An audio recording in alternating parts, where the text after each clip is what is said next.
नमस्कार मित्रांनो.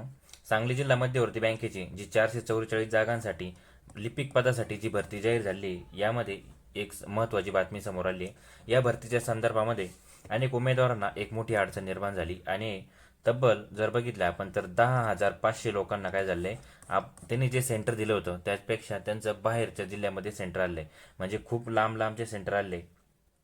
यामुळे काय झालं तर अनेक उमेदवार जे या अनेक उमेदवारांमध्ये नाराजीचं वातावरण निर्माण झालं आहे. आणि कारण त्यांना परीक्षा देण्यासाठी दुसऱ्या जिल्ह्यात जावं लागणार आहे. यामध्ये त्यांचा प्रवास खर्च असेल, राहण्याचं व्यवस्था असेल, यामध्ये अनेक अडचणी निर्माण झालेल्या आपल्याला दिसतात.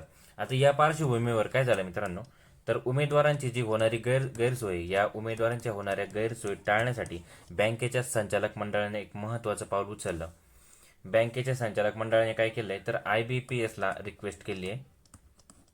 बँकेकडून IBPSला परीक्षा केंद्र बदलण्याबाबत काही फेरविचार करण्याची मागणी केलेली आहे. तर उमेदवारांना शक्य तितक्या लवकर जवळच्या जवळ सोयीस्कर ठिकाणी परीक्षा केंद्र उपलब्ध करून देता येईल का, याचा प्रयत्न आता बँकेच्या संचालक मंडळाकडून चालू आहे. तसेच जर परीक्षा केंद्रामध्ये आवश्यक बदल करण्यासाठी गरज पडली तर परीक्षा काही दिवस पुढेही ढकला, असं काय संचालक मंडळाचं मत आहे, अशी माहिती आपल्याला आलेली दिसते. मात्र इथे एक गोष्ट विद्यार्थ्यांनी लक्षात घेणं गरजेचं आहे की परीक्षा पुढे ढकलण्याबाबत किंवा परीक्षा केंद्रामध्ये बदल करण्याबाबत अजून कोणताही अंतिम किंवा अधिकृत निर्णय झालेला नाहीये. आता तुम्ही तुमच्या ग्रुपवर चॅटवर ज्या चर्चा चालली की आता फिक्स परीक्षा पुढे जाणार आहे हे ते, तर इथं काय मित्रांनो, फक्त फेरविचार करण्याची मागणी झाली आहे. असं काही आतापर्यंत अंतिम निर्णयापर्यंत पोहोचलेलं नाहीये. त्यामुळे तुम्ही आता सध्या कोणत्याही चर्चा किंवा अफवांमध्ये अडकून राहू नका. विद्यार्थ्यांनी काय करणं आहे, आपलं एकच लक्ष समोर ठेवायचं आणि त्याच्यावरती केंद्रित झालं पाहिजे, आणि तो म्हणजे काय, फक्त आणि फक्त अभ्यास. परीक्षा ठरलेल्या दिवशी होईल की नाही, पुढे जाईल किंवा परीक्षा केंद्र बदलेल का, याबाबत जेव्हा अधिकृत निर्णय होईल तेव्हा तर सगळ्यांना समजणार आहे.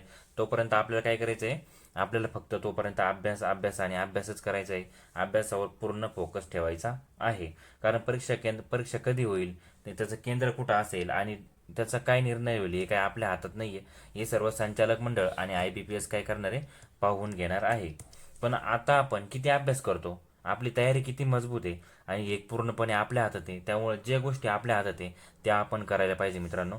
त्यामुळे कोणत्याही चर्चेमध्ये वेळ घालवू नका आणि काय करा, अधिकृत माहितीची वाट पहा आणि तोपर्यंत अभ्यास सुरू ठेवा. कारण शेवटी एकच लक्षात ठेवा, परीक्षा केंद्र कुठेही असो, परीक्षा कधीही असो, पोस्ट कधी मिळणार आहे आपल्याला, जेव्हा आपला अभ्यास होईल पूर्ण तेव्हाच आपल्याला पोस्ट मिळत असते.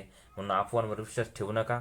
फक्त आणि फक्त अभ्यास करत राहा. मयूरपंख अकॅडमी कायमच तुमच्यासोबत आहे. आपण या संबंधी विविध लेक्चर यूट्यूब चॅनलला अपलोड केले, ते तुम्ही बघा. याचा तुम्हाला खूप जास्त काय होईल, फायदा होईल. धन्यवाद.